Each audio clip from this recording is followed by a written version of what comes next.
নমস্কার বন্ধুরা, সবাই কেমন আছো? আশা করছি সবাই খুব ভালো আছো, আমিও খুব ভালো আছি। যেহেতু আমি নতুন নতুন চ্যানেল খুলেছি, তো আমি ভয়েসটাই বেশি দিন হচ্ছে না দিচ্ছি। যদি কোনো ভুল থাকে একটু অ্যাডজাস্ট করে নিও আর আমাকে সেটা জানিও, তাহলে আমি যেগুলো ভুল থাকবে আমি সেগুলো পাল্টে নেওয়ার চেষ্টা করবো এরপর থেকে। আর কমেন্টে অবশ্যই জানাবে আমার ভিডিওগুলো কেমন লাগছে। তো আজকে যেহেতু সানডে, রবিবার ছিল, সবারই ছুটির দিন বলতে গেলে, কিন্তু আমাদের মতো যারা হাউস ওয়াইফ তাদের কোনো ছুটির দিন হয় না। তাদের প্রত্যেকটা দিনই ভালোভাবে কাজ করতে হয়। যেমন ঘরের কাজ, ঘর সামলানো, অনেক বড় কাজ বলতে গেলে হাউস ওয়াইফ যারা আছে তারা বাইরে যারা কাজ করে তাদের থেকেও দ্বিগুণ কাজ করে। তো আমার তো এটাই মনে হয়, জানি না আমার মতো আর কার কার মনে হয়। তো যাই হোক, দেখতেই পাচ্ছ আমি সকালে উঠে গেছি। সকালে উঠে একটু টিফিন করে নিয়েছিলাম, টিফিন করার পরে আমার ছেলেকেও একটু খাইয়ে দিয়েছিলাম। আর আজকে যেহেতু রবিবার, তো রবিবার করে আমার ছেলে আমার বাপের বাড়ি যায়, মানে আমার মায়ের ওখানে যায়।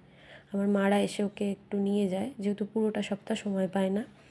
প্রত্যেকটা দিন পড়া, স্কুল, তারপরে আঁকার ক্লাস এগুলো থাকে, তো রবিবার দিনটা পুরোটা ছুটি থাকে। তো রবিবারের দিনটা আমার মা এসে ওকে নিয়ে যায়। তো ওই জন্য রান্নার চাপটাও অতটা ছিল না। আমি আর আমার হাজব্যান্ড দুজনেই ছিলাম। তো আমার মোটামুটি ঘরটার পরিষ্কার হয়ে গেছে, চাদর টাদর পাল্টানো হয়ে গেছে। আর সপ্তাহে যেহেতু আমিও একটা দিন সময় পাই, তো আমি প্রত্যেকটা সপ্তাহে রবিবার করে আমার ঘরটার পরিষ্কার করার চাপ থাকে। যেমন ফ্যান পরিষ্কার করা, মেশিন পরিষ্কার করা, এইগুলো না সপ্তাহের মধ্যে দুদিন না করলে খুব ধুলো পড়ে যায়। সেখানে তো আমি রবিবার করে একটা দিন করি। তো যাই হোক, আমার মোটামুটি সব ঘরের কাজবাজ কমপ্লিট হয়ে গেছে।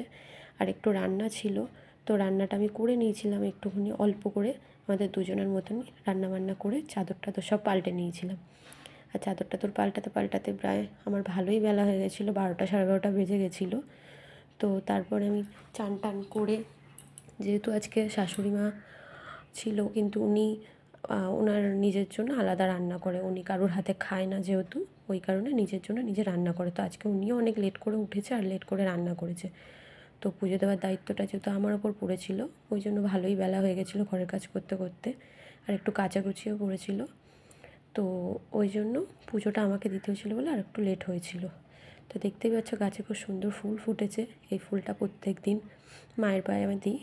প্রত্যেকটা দিনই, মানে বেশিরভাগ দিন শাশুড়িমাই পুজো দেয়, যেদিন ওনার হয়ে ওঠে না তো আমি দিয়ে দিই। তো কেমন লাগলো ভিডিওটা অবশ্যই জানিও, কোনো ভুল থাকলে সেটা কমেন্টে জানিও, তাহলে আমি সেটা ঠিক করে নেওয়ার চেষ্টা করব। Thank you.